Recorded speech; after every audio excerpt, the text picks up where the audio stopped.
Alright, so a few laps around the historic Hockenheim track in these Copa Classics. I've never driven these. I've done like 2 practice laps in this car just before this race. It's only a quick 3-lapper. And they actually handle quite okay. Let's get into it and we'll discuss it. But for the type of car it is, which is this, sounds are amazing, aren't they? But yeah, let's get into it. This should be interesting. It's only a couple of laps. Go, go, go!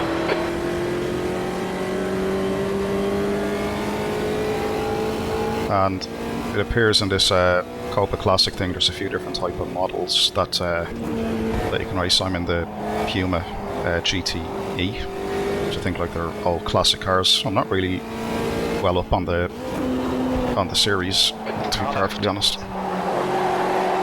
Clear all round. Left side, clear left. Turn 1 and already dive bombing the competitors.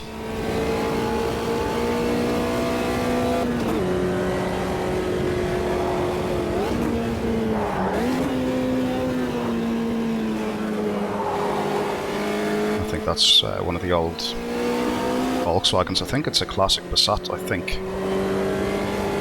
Not too sure. Must research this particular series a little bit more, but I just fired up Automobilista and I thought, you know what, here's something else that I haven't driven that I want to drive, give it a go. And a nice little small Hockenheim historic track is a nice layout just to do some quick fire laps, mini race, test these out, see what they're like, both from a handling perspective and an AI perspective. The AI seems okay so far. Handling perspective, they actually feel nice. They feel P2, 2 laps left. They feel old. I suppose they are like a classic type car, aren't they? But they're not terrible. They're not absolutely awful. And the slip angle can recover the slip angle, which is good. See, I'm going to do a video as well about the vintage touring cars, and the slip angle on those is completely, almost irrecoverable.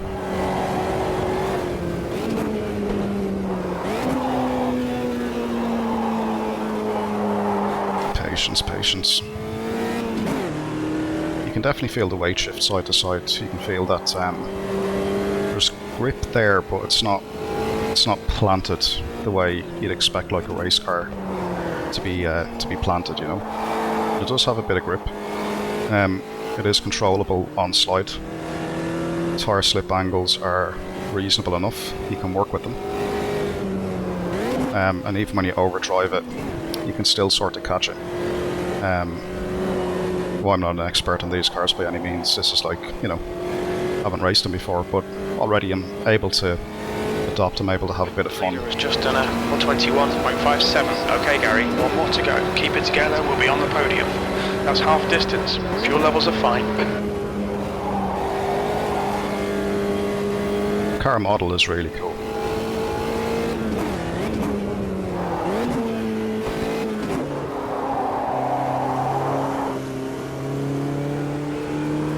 Oh, got a bad exit there in the wrong gear, I think. Yeah, the guys are going again a little bit. Your front tyres are cold. P1 is completely checked out.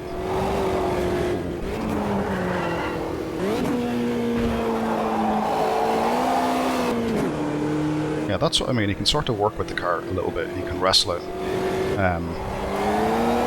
Like it still does have a limited grip, obviously, but you're able to actually work with the tyre. Stevenson behind is now 0.5. And you can see that I'm making kind of really quick corrections on the steering wheel when I need to, which is 2 litres left. It's actually a good review of the AMS2 force feedback, really, to be honest, that I'm able to feel things instantaneously and make the corrective actions. Like I can actually feel what the car is doing completely, which is one thing AMS have really got right lately. Great drive, that's a podium. External sounds are absolutely mega.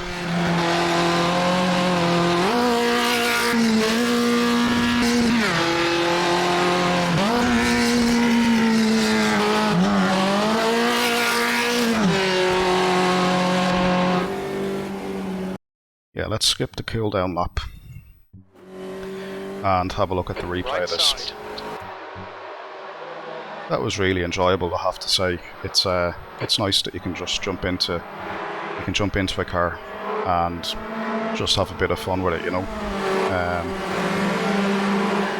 Yeah, so what do I think? Obviously, you know, graphically, sounds, handling, force feedback are all absolutely fantastic on these.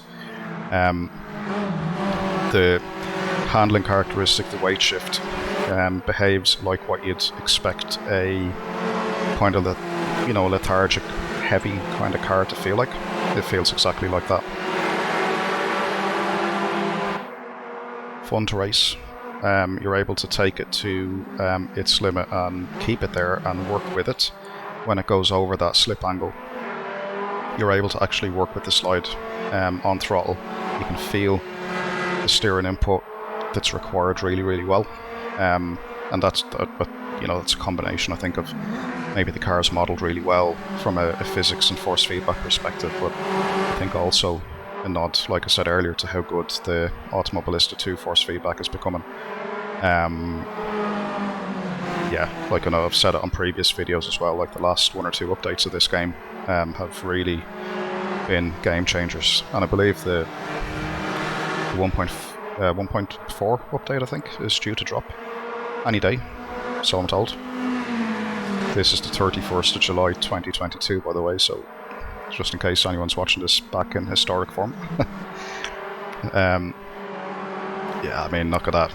Ran wide, and thankfully when I went onto the grass, I'd stopped the kind of sideways momentum.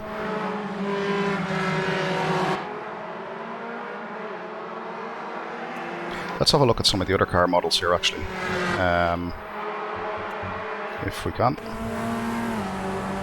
So let's go trackside. This is one of the Volkswagens, I think. Looks to be a nice old race in the midfield. I think that's one of the... Yeah, that's one of the historic Passats, I think.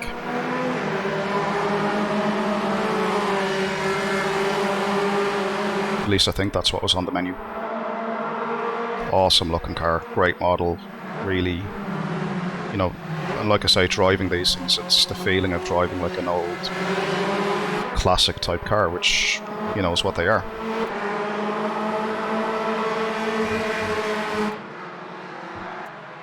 Just see what other cars are there. Let's go on board with 1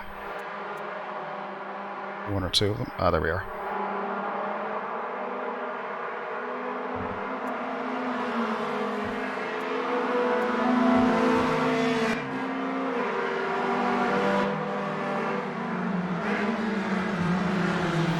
Don't know what one that is.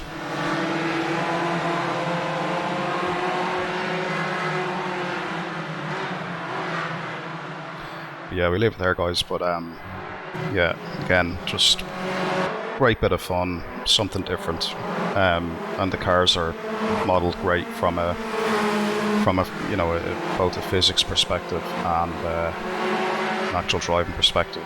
You know, it's just a great experience. It's a fun experience, and not too frustrating, because, you know, there's nothing worse than jumping into these old cars and sometimes they're overdone, like you'll see on the vintage touring car, that the grip is non-existent, you know. But yeah, we'll leave it there, guys. Thanks for watching, and yeah, if you have a MS2, give these a few laps. I think you'll be surprised at how much fun they actually are. Thanks for watching.